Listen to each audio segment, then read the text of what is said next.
This is video 3 of 3, showing you how to finish threading your machine by placing your bobbin in the bobbin case.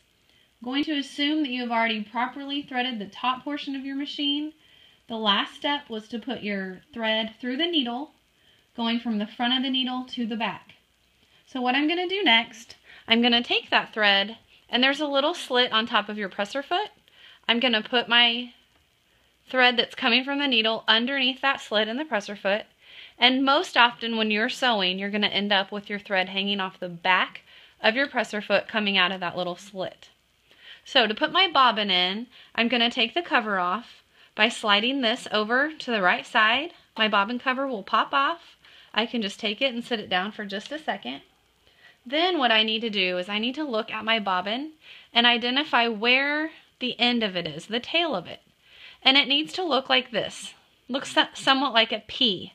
If you forget that, there's a picture of it on the throat plate that shows you how to put your bobbin down into the case. So my bobbin looks like a P. I'm going to sit it down in the bobbin case. I like to just sit my finger down on top of the bobbin just to hold it in place.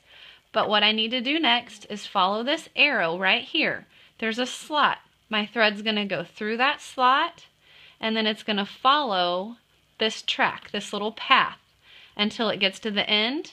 And when I get to the very end and I tug, there is a blade there that's going to clip my thread. That is all you have to do to load the bobbin. It is ready to sew. So I would be all set to go. One important thing to remember always when you are sewing is that you want to test to make sure that your machine is threaded properly before you start sewing on a project.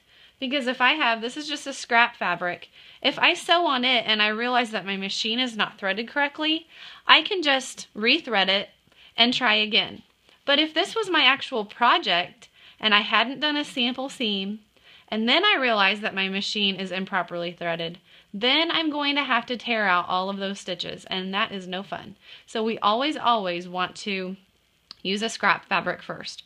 So getting started with sewing a seam, typically, unless you're doing a top stitch or something, you would have all of your fabric off to the left-hand side of the machine. So I'm going to start using my presser foot edge as the guide of where I want my seam lined up.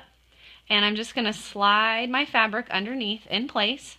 I'm going to use the up-down needle just to put my needle in the down position. And then I'm going to lower my presser foot using the presser foot lifter.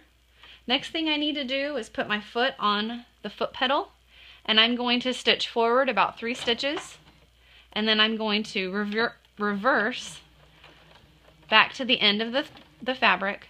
I'm noticing now my speed is up really high. I'm going to turn it down to a 2. Alright, now all I'm going to do is just sew even with the presser foot till I get to the other end. This is just for practice. I'm just checking to make sure that my machine is threaded properly. So as I go down, I get closer to the end.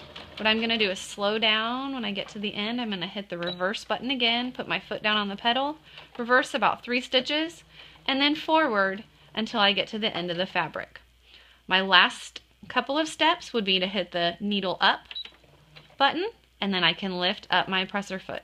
One quick thing before I do lift the presser foot, you'll notice that by me hitting that needle up button, my thread take up lever is in the highest position. And you may not be able to see that in the video, but it's in the highest position, which is important. When I lift my presser foot, I want to be able to lift that and just pull my threads automatically out. If I had that thread take up lever down, this would have not pulled out so easily. So that is it for threading your machine. You are ready to get started.